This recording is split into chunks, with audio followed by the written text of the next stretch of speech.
Hey everyone, so 2 weeks ago, or 1 week ago, 1.5 weeks ago, so a while ago, I got a little package for my Moon RPG Remix Adventure Limited Physical Edition for the Nintendo Switch.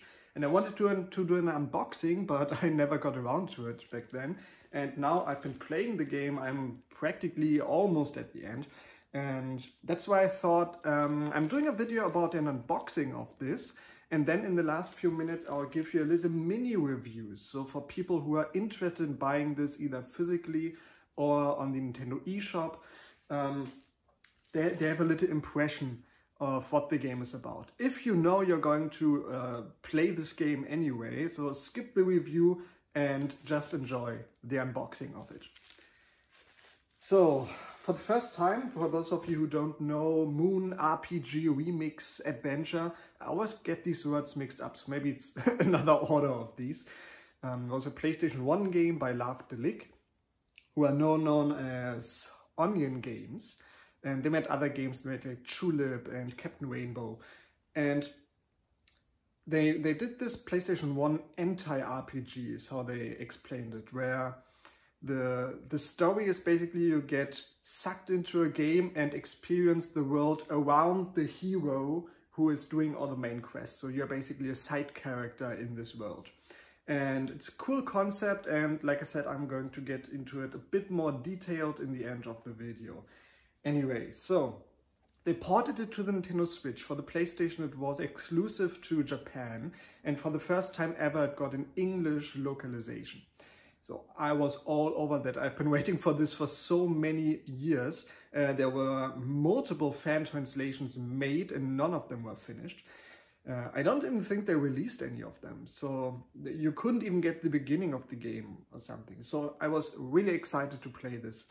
And it's basically a direct port to the Nintendo Switch. Maybe it's even emulated. Honestly, I couldn't tell the difference in this case.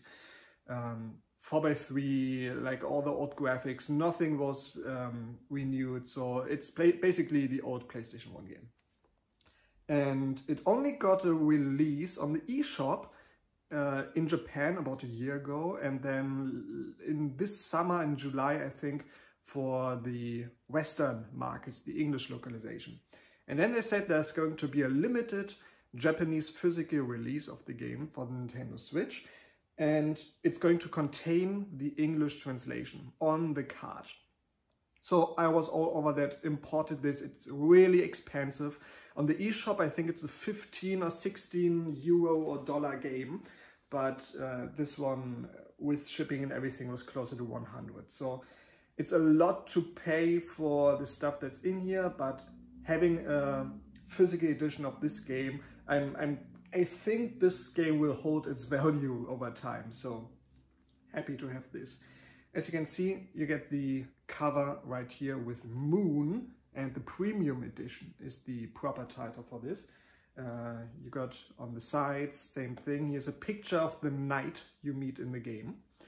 And yeah, it supports everything from Nintendo Switch, so there's no multiplayer or anything. So you can use the Pro Controller, you can do anything.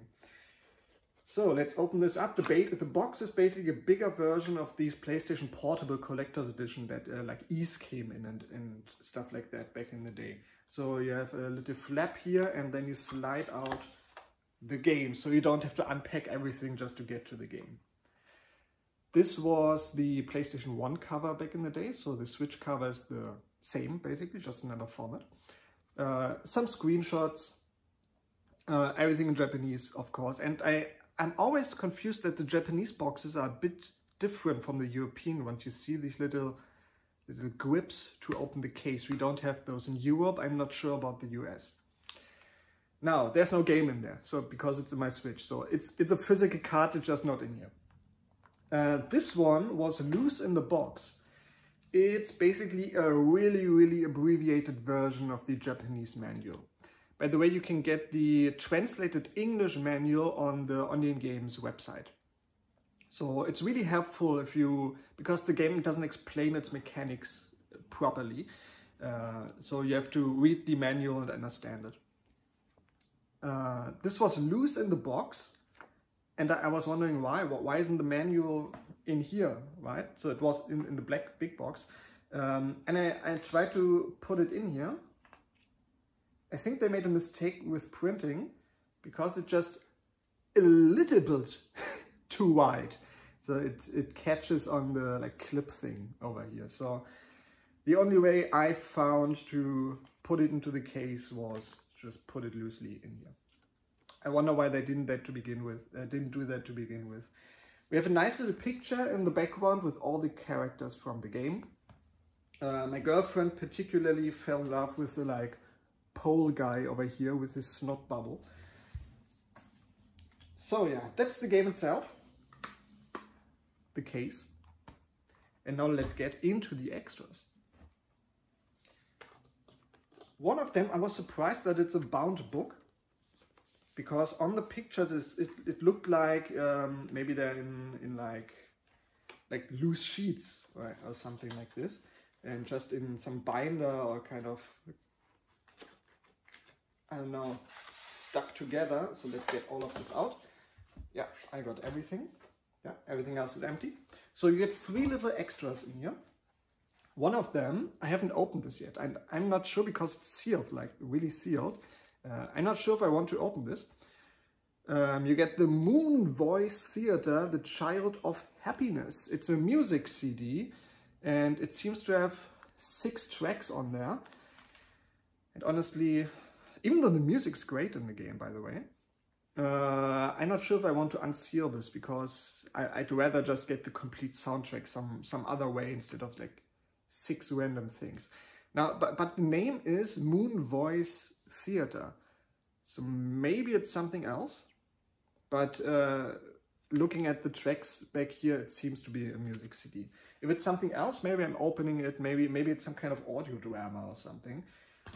But I highly doubt it. Now, part number 3. What do we have here? A beautiful envelope. Theater Guide and Imaginary Moonscape. So you get little, like, kind of like postcards. Honestly, I'm a bit disappointed in these. Maybe because I looked at them before I played the game. But maybe they mean more to me now. The back side, it's all in Japanese. It's probably a description of the scene or something. So you get little cards with different scenes, with the characters on a stage. So you have this one. Here you have the bar in the game. This here is, let me see. Oh, this is the mushroom forest. This one is, I have honestly no idea. So I haven't been to this place then. Yeah, and this is the same one again. So it's 4 little cards with scenes and locations and characters from the game. Honestly, don't know what to do with them. I mean, I like the style, but they're honestly not pretty enough to frame or anything. So I'm not sure what I want to do with these. Maybe I'll put them in a frame at one point when I have like a huge frame to put all four of them in.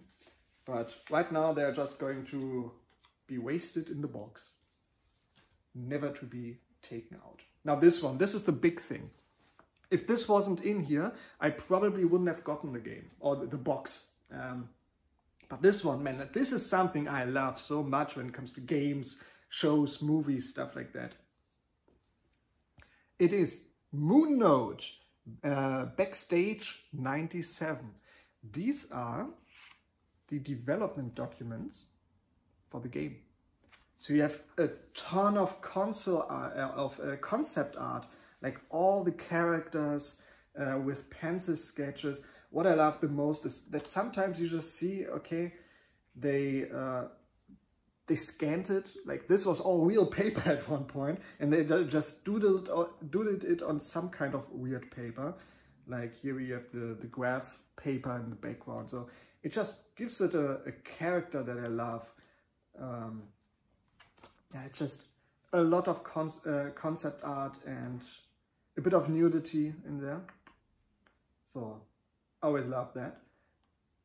Yeah, it's just the locations in the game. There are some things in here that I don't understand. Oh, one thing I enjoyed a lot, you can get these like secret documents in the game from a doctor, and they're in here physically. That's awesome. So in the game they're quite fuzzy, they're quite hard to make out, and here they're like nice high resolution, they're original quality. So it's just awesome. It's awesome to see all of this. By the way, I did it incorrectly. I think you're supposed to look at it from this side. So the Steinhegeners Geheimdokumente. So in English he was translated to Hager. So maybe, but he still speaks German. So all the games have these like Banjo-Kazooie style voices, and he speaks German. So there's German words in there, I understand. So yeah, like awesome concept art. Just this book is worth it alone. And there are some, like I said, some things in here that I don't understand. Let me try. Oh yeah, here you have like how they make the menus, like how they planned it out. This I think is the world map or something. So they planned the world map out on paper like this. There's some kind of checklist that they marked off. Oh, color. I like color. There was something. It looked like a page from the code of the game just printed on paper. I don't know. Ooh. Okay.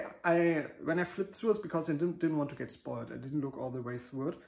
You have all the tiles and sprites from the game. That's awesome. So not all of them, some of them. So we could technically recreate like the town square in high resolution. Yeah, you have these like title cards. It just seemed like, okay, we gathered all of the stuff we still have. It's a miracle they still have all of this. Like Laughter Lick was not around for a long time. They were around for like maybe 5 years max. So here is this page. I mean, maybe someone can find out what this is, because I have honestly no idea. So yeah, it's a miracle these things are still around, because like I said, Laughter Lick was not around for a long time. And when a company goes bankrupt, I mean, it was a small company, so I can't understand just the directors taking stuff home afterwards. But still, I really enjoy all of this stuff still being here and now being part of a limited edition of Moon. So this was the unboxing of Moon RPG Remix Adventure, the premium edition for the Nintendo Switch. And now my little mini review. So if you don't want to know anything about the game, turn off now. I'm not going to spoil anything, so don't worry about that. I'm just giving you a few impressions of the game I had. First of all, I went into it completely blind. I had no idea what it was about. I've heard about it for so many years. I knew the basic idea behind it. Like I said, you are kind of like a side character in an RPG. In the very beginning of the game, just to give you an idea, you play the game as the knight, so as the basically main character of the game. You go around, you kill monsters, you do side quests, you kill the big bad dragon in the end. It takes like maybe 5 minutes to play through. And then you as a player get sucked into the game. And then you find out, okay, the story you experienced in the game was a falsified version of what actually happened.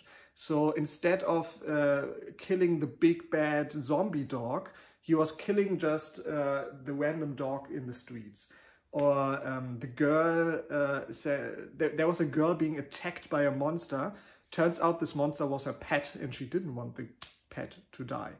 So all of this stuff. So you're trying to fix the mistakes you did as the main character in the game. And it advertises itself as an anti-RPG. And it has a leveling up system, but it's not how you expect it to be. You basically gather love in the game.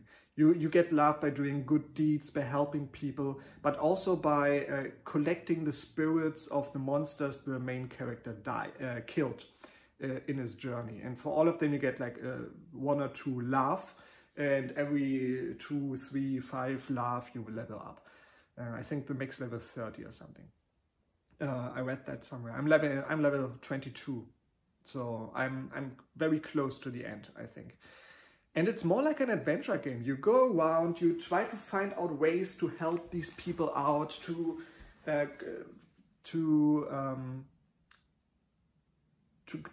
find out how to solve the puzzles of the monsters, because every monster has a little puzzle where their soul is hanging out after they died. And like it says maybe like there's a dog monster, right? And he says he respects other dogs' territories. And your dog in the game, he runs around in the wilderness and he pees on some tree, and this monster dog spirit is there for a few minutes sniffing the pee. So you have to find out puzzles like this. And like I said, it's more like an adventure game. You go around, you collect items, you combine the items with specific people, so you hand them over. And it's the perfect level of difficulty. So all the early puzzles, if you really think about them, you can get tips from the game. Yeah, there are multiple characters you can show items to, and they will give you tips what to do with them. So it's a perfect level of difficulty. I had a lot of fun figuring all of it out. It's on a day-night cycle, and you only have a specific amount of energy. So for example, when you start the game, you have like 8 hours of energy. And the time is ticking all the time, except when you talk to people or when the game loads. So you really have to manage your time in the beginning. And the more love you collect, the more you level up and the more energy you have. Right now I can like spend 4 days in a row just walking around, exploring everything. And the game doesn't explain that, so read the manual for that. There's a 7-day cycle, and all of the days have different names, and all of the characters have different routines for every specific day. It's not as complex as like a Harvest Moon game or something, or something like Animal Crossing, but still you have to figure out some puzzles, because specific characters do specific things only on specific days at specific times. And that's where the problem comes in, like the last quarter of the game. I'm not going to spoil anything. You have to collect like 5 specific items, and the game gives you absolutely no hints how to get them. And I just got one of them, and I had to wait for a specific character to go to a specific place on a specific time.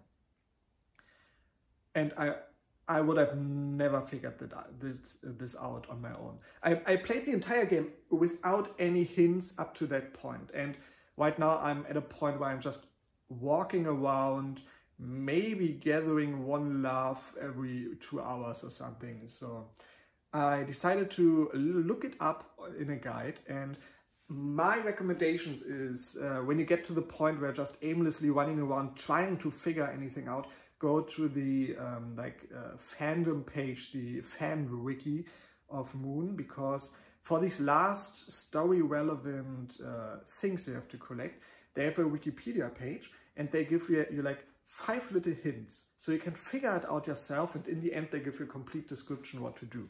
So what I'm doing is I'm trying to figure it out based on the first 1 or 2 hints they give me. And it still keeps up the challenge, it still makes it interesting for me. But yeah, like I said, I'm like in the last quarter of the game. The last quarter is just a bit annoying. Everything before that, almost perfect. Like, this would have been my perfect game a few years ago, because I really enjoyed the atmosphere of the game and everything, the characters, the humor, the animations, like they went the extra step with everything. And what I specifically like is the realism based on this unrealistic world. For example, there's no background music. You only have like atmospheric sound, is that the word I'm looking for, like birds tweeting, the wind howling. in order to get background music, you have to buy mini discs with music on them, and you have a mini disc player in the game. You put you put together a playlist of different songs, and then they just play on their own when you press start. So there are some puzzles with the music, so to solve specific puzzles, you have to play specific songs. It's just a cool concept, and I rarely have the music on because I just like the realism of walking around in the world and just listening to the nature sounds everywhere.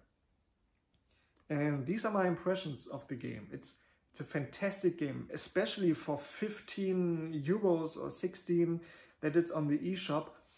I can't recommend it enough. There's a reason why this game was hyped up for years and people wanted a fan translation of it, or a translation in general, and we finally got it, an official translation. And after playing this, and I'm going to finish it hopefully this week, maybe in the next few weeks, I don't want to rush through it, so I'm just taking my time, experiencing everything the game has to offer to me, and I'm just enjoying it all the way through. After playing this, I just hope, because the same people who worked on this did Tulip on the PS2, which is thematically and just from the whole style, basically a spiritual sequel to Moon. And this one got an English translation in the US. We never got it over here, and I just want that game ported to the Nintendo Switch, the PlayStation 4, anything. I think it's on the PlayStation 2 download service in the PlayStation 4, but there's no physical copy of the game that I can get a hold of, except for the super rare PlayStation 1 version right now. But I so want that game, and I hope this one was successful for them, because I want all of their other games, if they're close to this one. I've heard a lot about Captain Rainbow, like the Nintendo game that like you find Birdo's dildo or something, I'm not sure.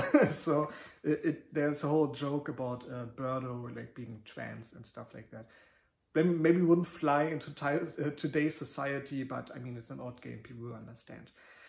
So I hope this one is successful. I hope we get the different games of the developers and the sequel developers. I want to find more. I want to find out more about these people and what games they did in the future, because this style of game is exactly up my alley. I love it. It's my style of game. Thank you for watching. See you next time.